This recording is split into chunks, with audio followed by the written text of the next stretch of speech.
vamos a leer un capítulo de Nehemías, gracias Esteban. Vamos a leer un capítulo de Nehemías. Estaba tratando de resumirlo, pero no sé cómo resumirlo, porque ¿alguien leyó el libro de Nehemías alguna vez? Sí, ¿no? ¿Leyeron el libro de Nehemías? Bueno, busquen Nehemías, a ver si lo encuentran. ¿Dónde lo encuentran? ¿Eh? ¿En qué parte del Antiguo Testamento? Está entre Génesis y Apocalipsis. Bueno, Antiguo Testamento entre Génesis y Malaquías. Este, bueno, tengo tantos papeles, a ver si. Bueno, ¿lo encontraron? Bueno, vamos a leer capítulo 4. Trataré de no ser tedioso. Vamos a tratar de leer con sentido para encontrar qué es lo que está viendo este pasaje, lo que nos está diciendo este pasaje, y después vamos a contemporizar un poco lo que significa. Capítulo 4 de Nehemías. Cuando oyó Sanballat que nosotros edificábamos el muro, se enojó y se enfureció en gran manera, e hizo escarnio de los judíos, y habló delante de sus hermanos y del ejército de Samaria, y dijo: ¿Qué hacen estos débiles judíos? ¿Se les permitirá volver a ofrecer sus sacrificios? ¿Acabarán un día? ¿En un día resucitarán de los montones del polvo las piedras que fueron quemadas? Y estaban junto a él Tobías, amonita, el cual dijo: Lo que ellos edifican del muro de piedra, si subiere una zorra lo derribará. Oye, oh Dios nuestro, que somos objeto de su menosprecio. Está orando Nehemías. Y vuelve el baldón de ellos sobre su cabeza, y entrégalos por despojo en la tierra de su cautiverio. No cubras su iniquidad, ni su pecado sea borrado delante de ti, porque se airaron contra los que edificaban. Edificamos, pues, el muro, y toda la muralla fue terminada hasta la mitad de su altura, porque el pueblo tuvo ánimo para trabajar. Pero aconteció que oyendo Sanballat y Tobías y los árabes, los amonitas y los de Adod, que los muros de Jerusalén eran reparados, porque yo les porque ya los portillos comenzaban a ser cerrados, o sea, las quiciales o las puertas, se encolerizaron mucho y conspiraron todos a una para venir a atacar a Jerusalén y hacerle daño. Entonces oramos a nuestro Dios, y por causa de ellos pusimos guarda contra ellos de día y de noche. Y dijo Judá, estoy leyendo Nehemías, capítulo 4, y voy por el versículo 10. Y dijo Judá: Las fuerzas de los acarreadores se han debilitado, y el escombro es mucho, y no podemos edificar el muro. Y nuestros enemigos dijeron: No sepan ni vean hasta que entremos en medio de ellos y los matemos y hagamos cesar la obra. Pero sucedió que cuando venían los judíos que habitaban entre ellos, nos decían hasta 10 veces: De todos los lugares de donde volviereis, ellos caerán sobre vosotros. Entonces, por las partes bajas del lugar, detrás del muro y en los sitios abiertos, puse al pueblo por familias, con sus espadas, con sus lanzas y con sus arcos. Después miré y me levanté y dije a los nobles y a los oficiales y al resto del pueblo: No temáis delante de ellos, acordaos del Señor, grande y temible, y pelead por vuestros hermanos, por vuestros hijos y por vuestras hijas, por vuestras mujeres y por vuestras casas. Y cuando oyeron nuestros enemigos que lo habíamos entendido y que Dios había desbaratado el consejo de ellos, nos volvimos todos al muro, cada uno a su tarea. Desde aquel día la mitad de mis siervos trabajaba en la obra y la otra mitad retenía lanzas, escudos, arcos y corazas, y detrás de ellos estaban los jefes de toda la casa de Judá. Los que edificaban en el muro, los que acarreaban y los que cargaban con una mano trabajaban en la obra y en la otra tenían la espada. Porque los que edificaban, cada uno tenía su espada ceñida a sus lomos, y así edificaban. Y el que tocaba la trompeta estaba junto a mí. Y dije a los nobles, y a los oficiales, y al resto del pueblo: la obra es grande y extensa, y nosotros estamos apartados en el muro, lejos unos de otros. En el lugar donde oyereis el sonido de la trompeta, reuníos allí con nosotros. Nuestro Dios peleará por nosotros. Nosotros, pues, trabajamos en la obra, y la mitad de ellos tenían lanzas desde la subida del alba hasta que salían las estrellas. También dije entonces al pueblo: cada uno con su criado permanezca dentro de Jerusalén, y de noche sirvan de centinela y de día en la obra. Y ni yo, ni mis hermanos, ni mis jóvenes, ni la gente de guardia que me seguía, nos quitamos nuestros vestidos. Cada uno se desnudaba solamente para bañarse. Bueno, qué terrible, ¿no? Qué lucha, qué momento. Nosotros decimos qué tiempos difíciles que vivimos, ¿eh? Acá en el mundo, en el siglo XXI. ¿Qué les parece las circunstancias que vivía el pueblo de Israel cuando querían edificar los muros de Jerusalén? Nosotros, cuando leemos la Biblia, la palabra de Dios, a lo mejor no reparamos en algo importante. Toda la Biblia, toda, ¿eh? Cuando decimos exhorta, enseña, ¿sabe qué nos está diciendo? Nos está alentando, nos está animando. Es una constante y permanente aliento y ánimo. Toda la Biblia. Van a ver, y máxime las cartas apostólicas y todo. Y acá es un hecho también puntual. Ustedes saben que en ese entonces Jerusalén había sido destruida por Babilonia, y ya estaban cumpliéndose los 70 años de cautiverio, y el pueblo de Israel ya volvía y regresaba conforme a la profecía que Jeremías había indicado para la reconstrucción y la vuelta de Israel después de la disciplina que Dios puso a Israel por su desobediencia a Dios. En ese entonces ya, de Esdras, en el libro anterior, van a ver ustedes que se reconstruye el templo, que el templo era el centro no solamente de la vida religiosa de Israel, sino de la vida civil, de la vida social, todo era el templo. El lugar de adoración era el templo. Así que eso fue fundamental, se construyó el templo y se hacían los sacrificios, pero faltaban los muros de contención.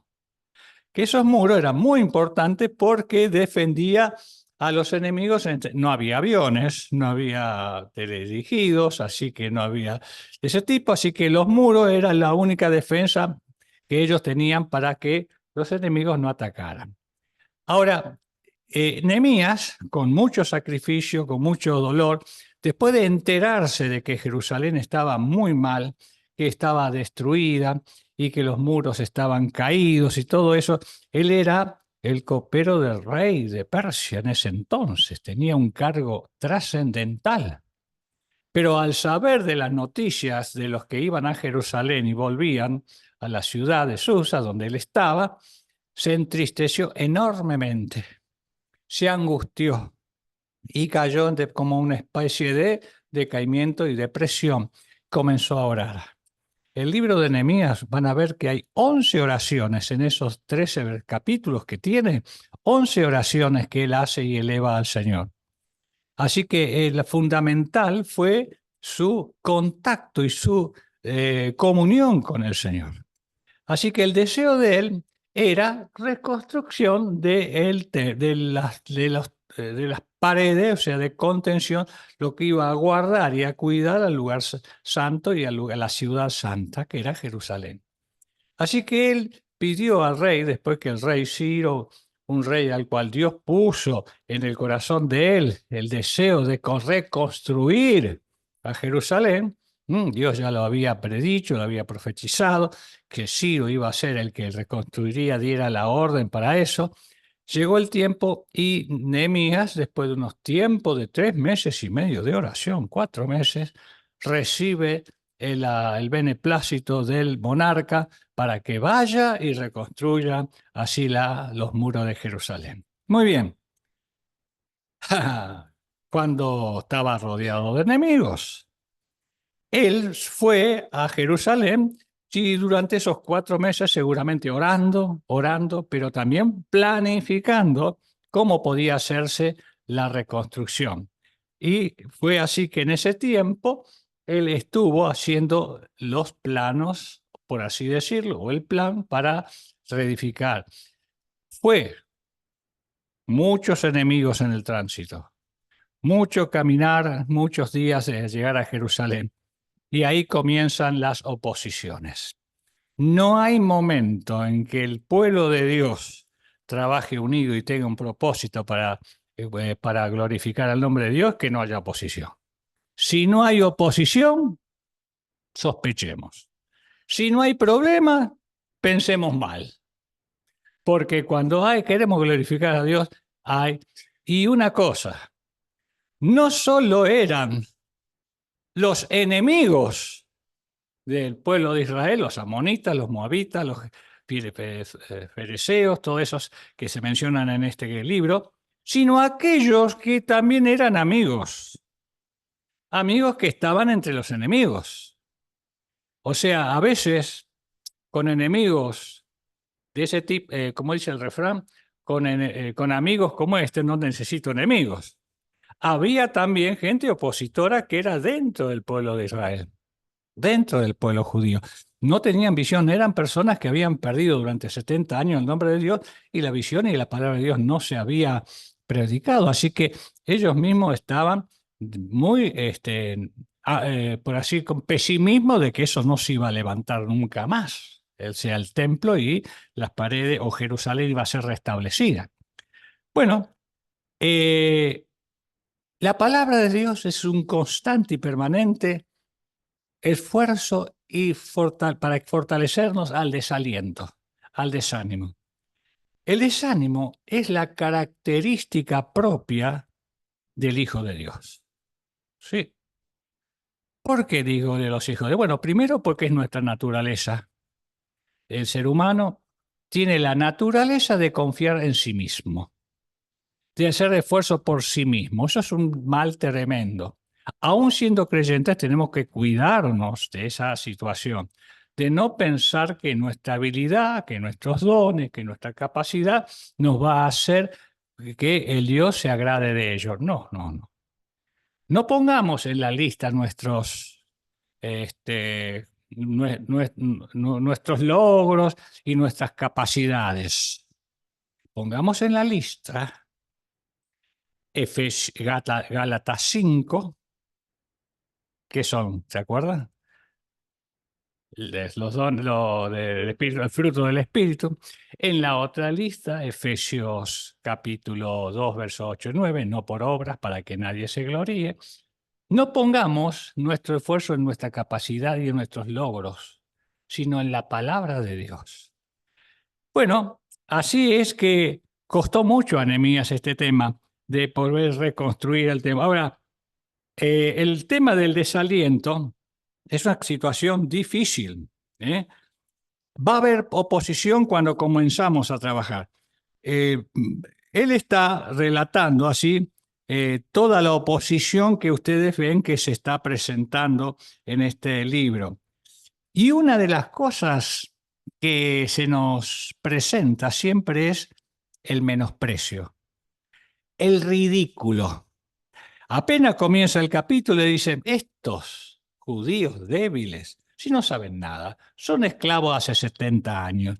¿De dónde van a sacar fuerza? ¿De dónde van a sacar las ganas? Mira, el muro que ellos quieren edificar, claro, al lado de los muros de Babilonia, al lado de que tenían 90 metros de altura, tenía doble pared.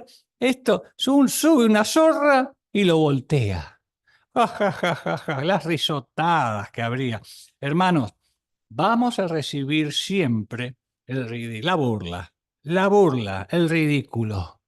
Vos sos hijo de Dios, así que ahora sos hijo de Dios. Enseguidita, ¿eh? Así que ahora puedo confiar. ¿Vos sos siervo de Dios? Oh, mira vos, qué grande. Bueno, que Dios te libre de ahora de este problema que tenés. ¿Eh? Y así, no cabe duda que es tremendo. Cuando comenzaron a hacer la obra de la reconstrucción de las paredes, llegaron hasta la mitad con cierto esfuerzo. Así que, pero llegó un momento que los acarreadores comenzaron a debilitarse. Ustedes saben que el desaliento se manifiesta en el desánimo. El desaliento se manifiesta en en la falta de fuerzas, físicas inclusive. Acá lo manifiesta, no tenían voluntad, no tenían fuerzas físicas, porque cuando tenían ánimo, tenían fuerzas físicas. Pero cuando viene el desaliento, falta, ojo, hermano, hermanita, cuando estás en casa y el día está lindo para estar en cama, o el día, por favor, es el momento que tenés que levantarte. Date una ducha, tomate un café, pero levantar, porque es cuando más necesitas la presencia de Dios, el desaliento. ¿Y qué pasaba? Ellos se miraban a sí mismos, ¿verdad? Se miraban, claro, y veían que habían hecho la mitad del muro y el escombro era inmenso. Saben que yo estos días en casa estoy haciendo unas refacciones. Tengo un árbol que las raíces están levantando un poco el patio, el piso, entonces hubo que cavar 50 centímetros más del cantero del árbol que estaba, hacerle un encadenado abajo, cortar las raíces y todo un cordón para el agua, para que el agua que viene del techo con la canaleta caiga allí y se vaya toda la calle y pase por abajo un caño y vaya a la calle, pero la máximo es abierto. Ustedes van a la casa y dicen, ¿qué estás construyendo, Pedro? Porque acá tenés una montaña, una que tengo que comprar, tengo que contratar un contenedor para llevarme. Es una zanjita de 15 centímetros de ancho. Claro, tiene como 20 metros, 15 metros, pero es una zanjita, tierra, escombro, todo ese.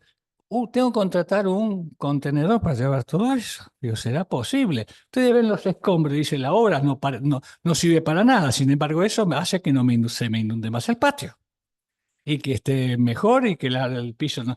Entonces, uno evalúa cuando hay que reconstruir la vida, cuando hay que reconstruir, es difícil. Por eso, esto es una figura también de la reconstrucción de nuestra vida. A veces hemos caído, a veces estamos debilitados, estamos flojos, y la reconstrucción de ese tiempo cuesta. Por eso no hay que permitir el decaimiento, no hay que permitir cuando se faltan las fuerzas físicas. Ahora, ¿cuál es la cura para ese desaliento? ¿Cuál es la cura para ese desaliento? Acá Nehemías dice, acordaos de Dios, acordaos de las promesas de Él, que Él es lo que ha hecho en el pasado, y lo hará ahora, y lo hará siempre. Gozaos en el Señor, recordad lo que Él hizo, recordemos lo que Él hizo de nosotros. Y hermanos, el ridículo lo vamos a seguir recibiendo, aún de parte de nuestros seres más queridos. Ahí empieza el tema. Tus padres, tus hijos, tus cónyuges, lo que sea. Si tú decides servir al Señor, son los primeros. Es la parte más fuerte. Es la que más débil nuestra. Entonces, el día que cumplís años, nadie te saluda, ¿te la bancás? Te vas a casar, te casaste, no va tu familia, ¿te la bancás? Real, ¿eh? Así que, hermano, vas a quedar solo, pero no vas a quedar solo. No, el Señor, acordate lo que el Señor hizo, lo que ha hecho a otros. Y además una cosa, fortaleceos, la palabra de acá no, en Nehemías le decía, fortaleceos en el Señor. Y fíjense en ustedes cómo trabajaban con la espada en la mano. ¿Saben lo que es el símbolo de la espada? ¿Qué es? La palabra de Dios. Es el símbolo de la espada. O la espada es el símbolo de la palabra de Dios. Y con la otra trabajaba. Así que orando con la espada y trabajando. Hubo un momento que tuvieron que dejar un poquito, dejaron un poquito la obra, paralizaron. Yo no sé si estuvo bien o no, pero a lo mejor, ¿qué hizo Nehemías en ese tiempo de parate como de desaliento? Se reorganizó y toda la familia, mujeres, jóvenes, chicos, toda la familia, tomó todavía esta precaución. Tuvo que salir afuera y mientras los hombres acarreaban y construían el muro, ellos cuidaban y vigilaban como atalaya que no vengan los enemigos. Vea, voy a hacerla más corta para terminar. Dice la palabra de Dios, no tenemos lucha contra sangre ni carne, sino contra huestes espirituales de maldad. Son peores los enemigos ahora, porque no los vemos, son invisibles. Es invisible, se manifiesta, es bueno saber cómo se manifiesta, en burlas, en desprecio, en descreimiento, ¿eh? Pero hay un enemigo oculto que no lo vemos. Hermanos, nosotros tenemos que reconstruir el muro. Tenemos un muro. En el Nuevo Testamento, allí, ¿cuál es la armadura del cristiano? Efesios 6, ¿no? Por favor, después léanlo. Efesios 6. Tomad toda la armadura de Dios para que podáis resistir en el día malo. Ahora, ¿cuál es el día malo? Todos los días. Este es un mundo de días malos. Así que no pensemos que cuando me vienen los días malos, que yo considero que son malos, dejo las armas. Fe, amor, era de Gálatas, ¿no es cierto? Los frutos del Espíritu. Pero si ustedes van a ver en Gálatas la armadura del soldado cristiano, porque un cristiano tiene que simbolizarse como un soldado, está en lucha permanente. El día que se saca la ropa o deja la espada, ¡pac! Ahí cae el enemigo. Es un símbolo. O sea, tenemos que reconstruir permanentemente y cuidar ese muro que es el Señor Jesucristo. En definitiva, la figura del soldado cristiano que da Pablo allí en Efesios capítulo 6, después lo leen por favor, y dice, tomad el yelmo de la salvación, el escudo de la fe, tomad de la espada del Espíritu, la palabra de Dios, el calzado del apresto que es el Evangelio, la predicación del Evangelio, y sobre todo, oración. Termina esa metáfora de Efesios 6 con la reconstrucción de lo que es un soldado, pero sobre todo dice, orando. ¿Qué es un sobre todo? Algo que se puede, acá no se usa más lo sobre todo, ¿se acuerdan? Estaba el sobre todo era la ropa que se usaba en invierno, sobre todo, que llega hasta la rodilla un poquito más abajo. En invierno se usaba, sobre todo, o sea, encima de todo eso, la oración. Así que, hermanos, pensemos nosotros que no es fácil la tarea, es ardua, es constante, permanente. Y otra cosa, para la reconstrucción del muro, trabajaban todos juntos, familia completa, no eran aislados. Se ponían y se juntaban, eran codo a codo. Tenían cierta distancia para no molestarse en algunos casos, pero en caso de sonar la trompeta porque avisaban al enemigo, tenían que juntarse todos.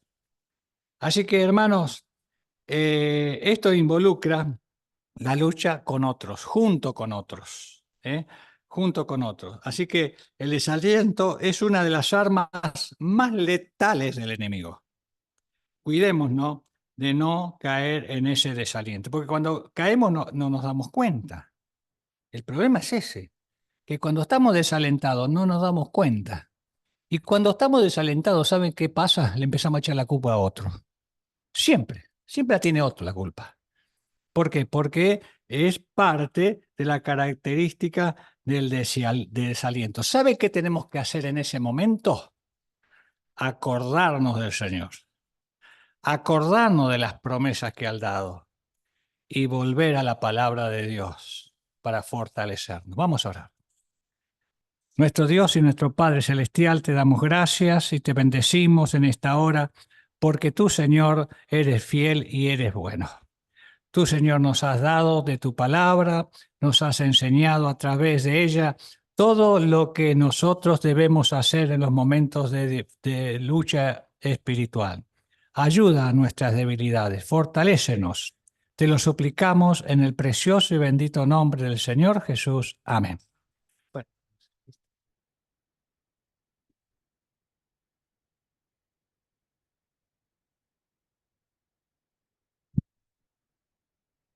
Bueno, muy bien. Damos